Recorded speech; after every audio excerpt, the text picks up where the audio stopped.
Hello family, welcome back to my channel. তো আজকে আমাদের হলো দার্জিলিংয়ের লাস্ট ডে।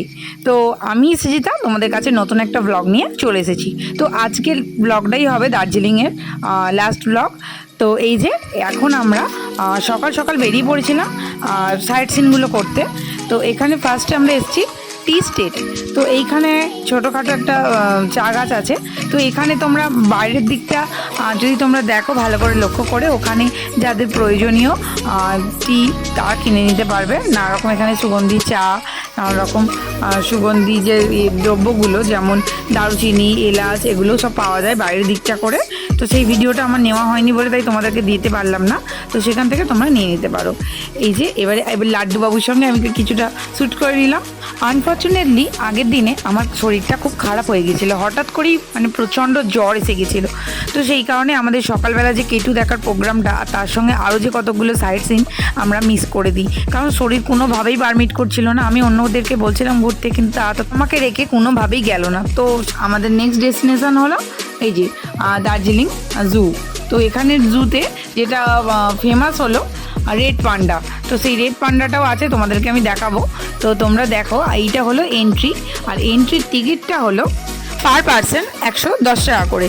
আর 6 বছরের নিচের বাচ্চাদের জন্য কোনো টিকিট লাগে না। আর যদি এক্সট্রা ক্যামেরা কেউ ক্যারি করে তার জন্য 10 টাকা করে চার্জেস লাগে।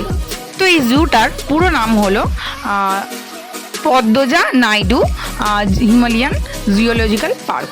তো এখানে অনেক কিছুই আছে দেখার মতো। আমাদের সঙ্গে যেহেতু দুটো বাচ্চা ছিল, লাড্ডু তো ছিল আর ওর বোনও ছিল।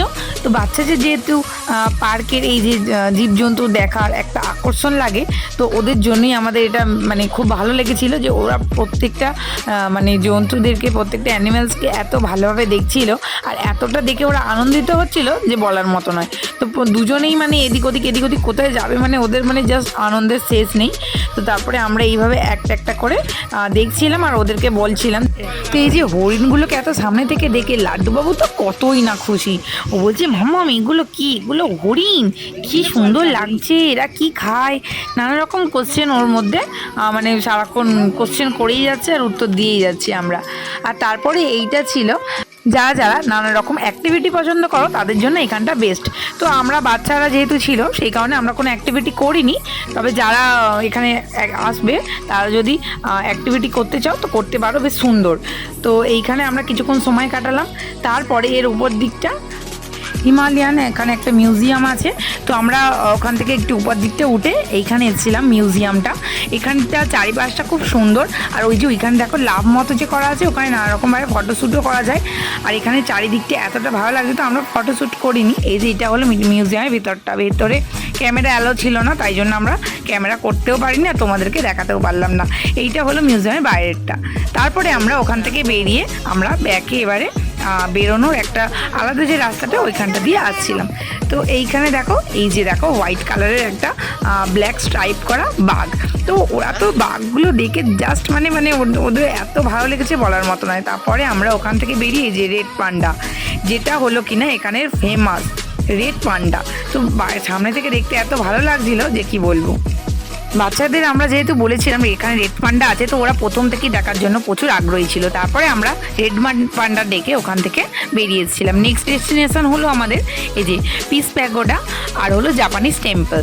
তো এই যে এখানটা দেখো, তো গাড়িটা রেখেছিল, তো গাড়িটা রেখে এই যে আমরা এখন ওপর দিকে এন্ট্রি করছি। এই যে পিস প্যাগোডা আর এখানে জাপানিজ টেম্পল, এখানে যে পরিবেশটা এতটা শান্তিপূর্ণ আর এতটাই সুন্দর যে তোমাদের গেলে মন খুব শান্ত হয়ে যাবে।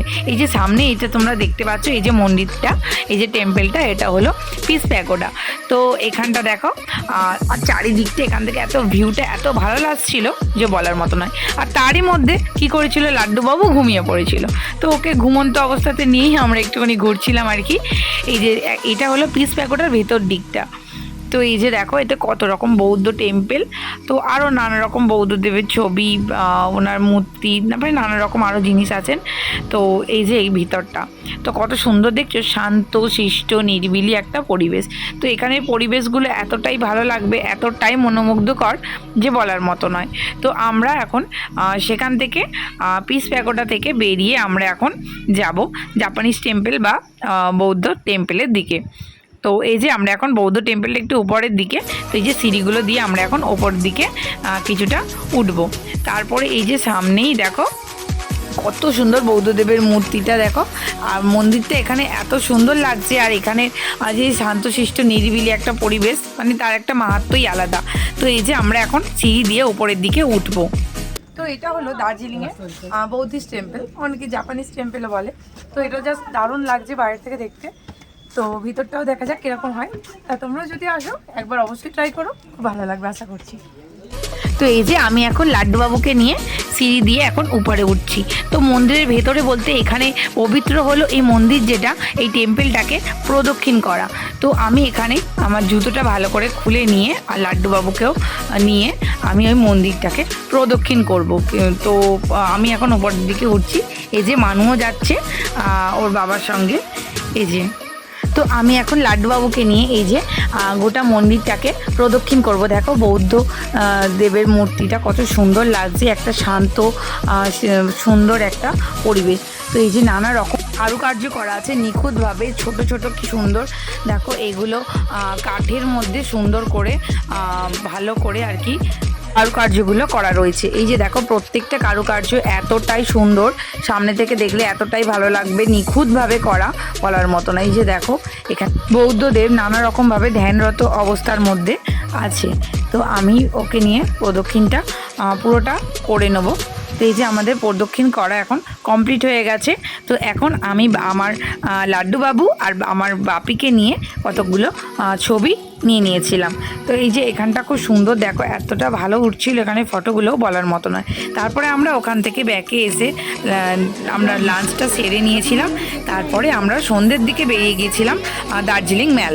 তো দার্জিলিং ম্যালটা এতটাই ভিড় ছিল বলার মতো নয়, আমাদের অনেকটা লেটও হয়ে গিয়েছিলো ম্যালের দিকে যেতে। তো সেই কারণে অনেকটা ভিড়ও ছিল, আর ভিড় কমেও এসেছিলো রাত্রের দিকটা, লাস্টের দিকটা।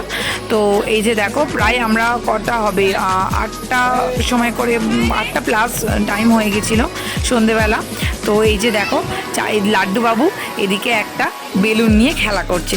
তো ওর তো বেলুন নিয়ে খেলা করছিল, খুব সুন্দর লাগছিল ওর। আর এই যে একটুখানি তারপরে আমরা আরও সামনের দিকে এগোবো। আমরা এখান থেকে কতগুলো শপিংও করেছিলাম, সেই ভিডিওগুলো আমার নেওয়া হয়নি। তো এখানে শপিংগুলো তোমরা একটুখানি বার্গেনিং করে যে কোনো জিনিস নেবে, মোটামুটি ভালো রেঞ্জের মধ্যে পেয়ে যাবে, কম দামের মধ্যে মোটামুটি পেয়ে যাবে, কিন্তু বার্গেনিংটা মাস্ট। আর এই যে দেখো এই যে মেলের সামনের দিকটা এখন অনেকটাই রাত হয়ে গেছে, তাই জন্য লোক সংখ্যা একদম প্রায় কমে গেছে। আর এই যে এখানে কিন্তু এই যে দুটো বাচ্চা ছিল, লাড্ডুবাবু আর ওর বনু, ওদের তো খুব মজা হয়েছিল। ওরা খুব সুন্দর করে মানে ফাঁকা পেয়েছিল যেহেতু, ওরা খুব সুন্দর করে ছোটাছুটি করে দৌড়ি করে খেলছিল। তো এই যে দেখো ওরা ওদের মতো করে দৌড়ি করছে। এই যে আমরা একটু ভালো করে ওদেরকে লক্ষ্য রাখছিলাম, কিন্তু তারই মধ্যে ওরাও একটু খেলছিল। এই যে এটা হলো সামনে, ওই সামনে থেকেও কিন্তু অনেক সময় সানরাইজটা দেখা যায়। তো এই যে দেখো এরা কেমন দৌড়ি করে খেলছে দেখছো। তো আমাদের পরের দিনই কিন্তু বেরিয়ে যেতে হবে, তাই জন্য অনেক স্মৃতি, ভালো স্মৃতি, অনেক ভালো লাগা, অনেক ভালোবাসা, সব কিছু মেমোরি মাথার মধ্যে নিয়েই আমাদের এই লাস্ট ডেটা এখানেই, মানে এইখানকার রাত্রিটাই আমাদের এই লাস্ট নাইট আমরা এখানেই কিছুক্ষণ সময়ের জন্য স্পেন্ড করে নিচ্ছি। তারপরে ভোরবেলা 4:30টার সময় আমাদের গাড়ি ড্রপ করে দেবে। তো এই যে এখন আমরা বেরিয়ে পড়েছি, 4:30 ওভার হয়ে গেছে। তো আমাদের গাড়িও এখন ছুটতে শুরু করে দিয়েছে। আমাদের ট্রেন কিন্তু অনেকটাই লেটে ছিল, কিন্তু যেহেতু যদি ওখানে ভিড় অঞ্চল যদি হয়ে যায় বেলার দিকটা করে, তো জ্যাম হয়ে যায়, ট্রাফিক জ্যাম হয়ে যায়, তাই জন্য আমাদের ড্রাইভার দাদা বলেছিলেন যে একটু তাড়াতাড়ি বেরোতে।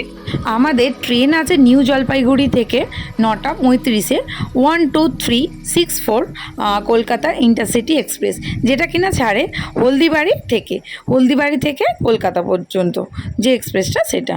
কিন্তু আমরা তো উঠবো নিউ জলপাইগুড়ি থেকে, তো 8:35-এ ছাড়ে হলদিবাড়ি থেকে, কিন্তু ওখান থেকে যেহেতু আমরা উঠবো না, আমরা তো নিউ জলপাইগুড়ি থেকে উঠবো। তো নিউ জলপাইগুড়ির ট্রেন টাইম হলো 9:35। তো তাই জন্যই আমাদেরকে আর কি ঠিক টাইমে যাতে পৌঁছাতে পারি, সেই জন্য ড্রাইভার দাদা বলেছিলেন যে একটু তাড়াতাড়ি বেরোতে, যাতে ওই জ্যাম জট এইসব ট্রাফিক প্রবলেমগুলোই না পড়তে হয়। তো আমরা সেই মতনই একটু তাড়াতাড়ি বেরিয়ে পড়েছিলাম, কিন্তু পথে যেতে যেতে শুধুই মনটা ভালো লাগছে না, একদম ভালো লাগছে না, যে মনে হচ্ছে যে জায়গাটাকে মিস করব, সময়টাকে মিস করব। এই যে পাহাড়ের কোলে যে কিছুটা সময় সুন্দর মুহূর্ত কাটানো, সেইটা মানে জাস্ট আমরা ভুলতে পারছিলাম না। তো কিন্তু কিছু করার নেই, এটাই নিয়ম। তো সেই অনুযায়ী আমাদেরকেও বাড়ি যেতেই হবে, কিছু করার নেই, আবার স্বাভাবিক ছন্দে জীবনটাকে নিয়ে আসতে হবে। তো কিছু করার নেই, আবার যদি ভগবানের ইচ্ছা থাকে আবার নিশ্চয়ই আমরা যাব, আর তোমাদেরকেও নানা রকম ব্লগ দেওয়ার চেষ্টা করব। আর বন্ধুরা, তোমরা কিন্তু পাশে থেকো, আর কেমন লাগলো ব্লগটা জানাতে কিন্তু ভুলো না। দেখা হচ্ছে তোমাদের সাথে পরবর্তী কোনো ভিডিওতে। ততক্ষণের জন্য বাই বাই। আর যাওয়ার শেষে এই যে একটা টি বাগান দেখলাম, যেটা কিনা খুব বড়। টাটা।